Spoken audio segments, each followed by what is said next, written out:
Welcome to Shadow to Soul, the podcast where real human stories meet the deeper soul lessons behind them. This is a space for understanding the deeper why behind the pain, the patterns, and the stories we've lived inside. Not to relive them, but to understand them. Because understanding is where healing begins. I'm Deshni, a regression therapist and soul guide. And each week we explore the moments that break us, the subconscious journeys that reveal the truth, and the transformation that happens when the root wound finally dissolves. This is where pain becomes a doorway and healing becomes power. Today, we start at the very beginning. What regression therapy really is and why this podcast even exists. Let's begin. Before I ever became a regression therapist, I was a practicing optometrist for 22 years. My thought process and way of being is rooted in science, in logic, in cause and effect. But there were aspects of my life that science and traditional medicine just could not explain. There were certain things that I couldn't get a definitive reason for. But intuitively, I knew there was an answer. I just wasn't looking in the right place. And at that time, I didn't even know what the right place was. When I was 22, I read a book my mom gave me by Dr. Brian Weiss, Many Lives, Many Masters. Dr. Brian Weiss was a former chairman of psychiatry at Mount Sinai Medical Center in Miami. He was trained in traditional psychiatry and psychotherapy and used clinical hypnosis as a therapeutic tool, not as a spiritual practice. During one of these sessions in the early 80s, one of his patients unexpectedly started recalling material that seemed to be from other lifetimes. Dr. Weiss was initially highly skeptical, but when the patient's long-standing symptoms resolved in ways that previous psychiatric treatment had not achieved, he began to explore the phenomenon more seriously. That experience led to this first book of his, Many Lives, Many Masters. Even though the concept felt completely contradictory to me, instinctively I knew that this is where my answers lie. This is the right place, hypnotherapy. So I Googled a hypnotherapist near me, found one, booked a session. Then panic hit. Hypnotherapy, regression, past lives. It was completely outside of the world that I trusted. So I called my mom, and she was very supportive, but she echoed the same concerns. We didn't really know anything about the process. We didn't know what it entailed. We didn't know what results I would get. So, because her concerns echoed mine, I panicked hard and I canceled the appointment. 9 years later, I met my husband, I moved countries, I got married. Through him, I met a friend who had read the same book and shared the same curiosity. And that was quite rare because up until that moment, I had never met anyone my age who shared that same curiosity, who'd even read the same book. A year after I got married, the teachers from the school that I would later graduate from came to Kenya for the very first time to teach that course. Even though I was curious about it, and on some level it still did resonate with me, that logical part of me dismissed it. I wasn't even the slightest bit inclined to enroll. About 6 months later, that same friend organized a baby shower for me, and she enlisted the help of her friend and fellow regression therapist, Kinnary. After that baby shower, I had met Kinnary maybe twice or 3 times after. And the last time that I had met her, I had done her makeup for her for a professional shoot. And during the time that I was doing her makeup, she had suggested that maybe I should try this because I was interested in what she was doing. And again, that logical part of me thought, I don't think so. When my son was 2.5 years old, I hit my breaking point. I couldn't escape the pain anymore, and I could no longer help or support myself. So I reached out to the only person that came to mind, Kinnary. And that's when I began my regression therapy. I often get asked, why regression therapy was the first place I turned to when most people would go to a psychiatrist or a psychologist. And it's a fair question, and especially for those that know me really well. They know how rooted in science I am. They know how logical I am. So for regression therapy to be my first point of call was definitely something unusual. But for me, talking was never the issue. I was more than capable of processing things, of rationalizing, of analyzing my experiences, of making sense of what was going on in my life. I didn't feel the need to be heard in the traditional sense, and I definitely didn't want advice. What I wanted deeply was understanding. I wanted to understand why I had made the life choices I had, why I had ended up at that breaking point, despite being self aware, capable, functional. And while I was at the point where something needed to change, I didn't want to make any changes that would lead me back to where I was, just with different variables.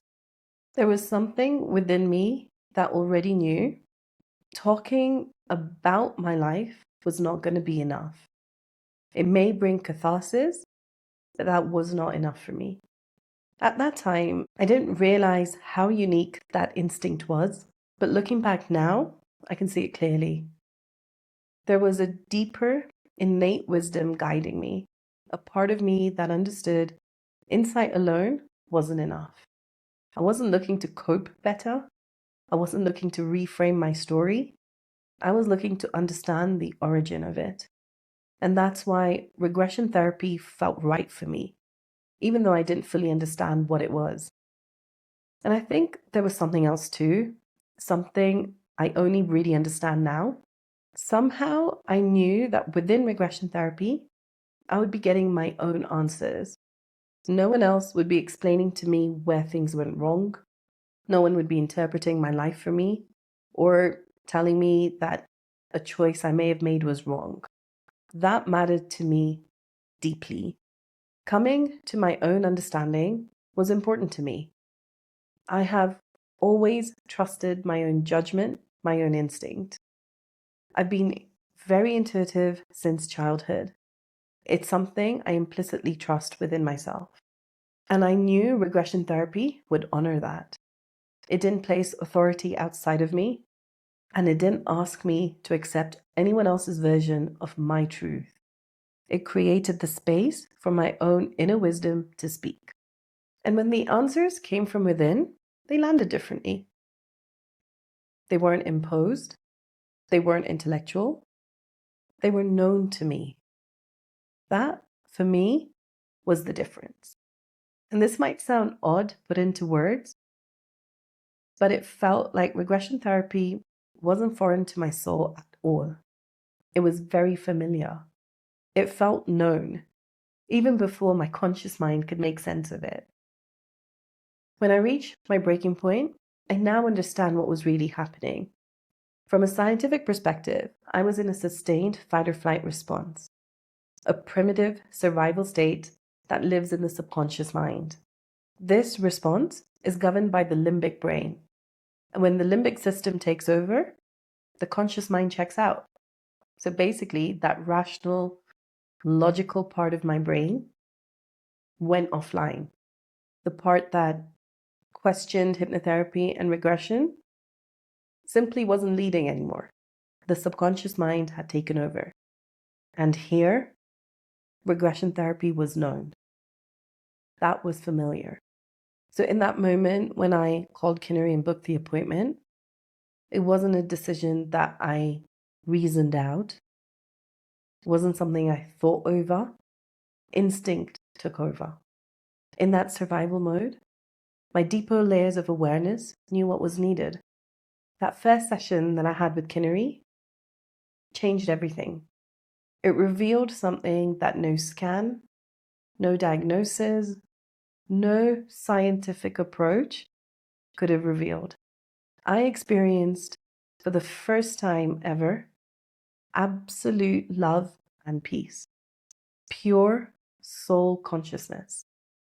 And it's something that I can feel today as well when I recall my first session.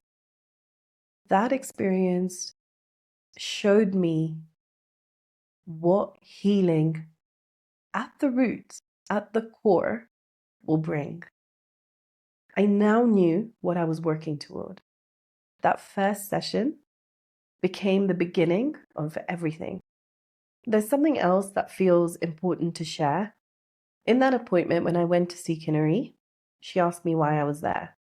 And while in my mind I could see all the things that had happened to me, what I said was, I'm here because I'm a terrible mother to my son, and he deserves better. And following that, I spoke of all the choices that I made, choices that I had full autonomy over. I wasn't forced into anything, and I didn't claim to be a victim of my circumstances. And I think even then, before I really understood, I believe that deep down I knew that mattered. Because taking ownership of my life and the choices that I'd made created the conditions for real transformation to happen from that very first session. I wasn't there to explain my life away. I was there to understand why I had chosen the path that I had and what within me was guiding those decisions. That shift alone was powerful because I knew that I was the driver of my own life. And again, looking back now, I can see that it wasn't something I reasoned my way into. It was again my innate wisdom guiding me. And regression therapy met me exactly there, in responsibility, self-trust, and ownership of my own life. This is where I want to address what many people think regression therapy is, why it's so often misunderstood, or simply just not well known. From my experience, the fear around regression is a practical one. People worry that going back will make things worse. They worry about reliving painful experiences. They worry that forgotten memories will create more pain, and what's forgotten maybe should be left forgotten. Some worry that they'll get stuck in a past life or open something that they won't be able to close. But regression is not about reliving the past. It's about revisiting it with purpose. We don't go back to re-experience pain. We go back to understand what happened and why it happened in the first place, so that the emotions that were never processed at the time can finally be met. When a traumatic experience first happens, there often wasn't the space, safety, or emotional capacity to deal with it. So the emotion was stored. Regression allows that stored emotion to be processed now, with adult awareness, understanding, and support. And when that happens, the emotional charge clears. And with that, the trigger goes. Because a trigger is simply an unprocessed emotion of the past that is activated in the present.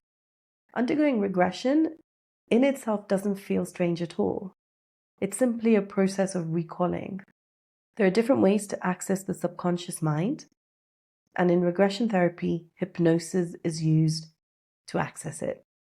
And this is usually where people become uncomfortable when they hear the word hypnosis. It triggers a red flag for many people, and I believe this is why regression therapy is so misunderstood. Hypnosis is a natural state we move in and out of every single day. And in regression, it's simply a state that is deepened to access the subconscious mind. And throughout the process, the conscious mind is still awake. You can think, you can recognize what's happening, you understand what's happening, you can remember what's happening when you come out of it. You are aware the whole time. The only part of the conscious mind that steps back is the part that passes judgment. So the part that decides if something is right or wrong, if it's good, if it's bad. And when this happens, whatever comes up from the subconscious mind is witnessed in its entirety. It's witnessed in its truth without this judgment pass.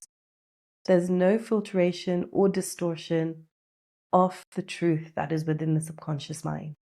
When the therapist asks the questions, The answer no longer comes from the analyzing mind. It comes from the subconscious. And this is the part that holds the truth behind the trauma.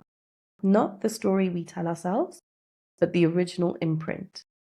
A session feels so normal that people often wonder if they were in a trance at all, because there's no loss of control. You're fully aware the whole time. Nothing is being done to you.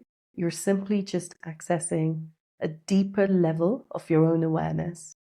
Regression works because it passes that part of the brain that rationalizes, that hides, that protects. And it allows the nervous system to complete what it couldn't do that first time. When an experience first happens, especially under stress or fear, the body doesn't always get to fully process it. The emotion, the survival response, the meaning, all of that gets stored in the subconscious as an unfinished loop. In regression, when that original moment is met without judgment and with awareness, the nervous system finally gets to complete what it couldn't at the time.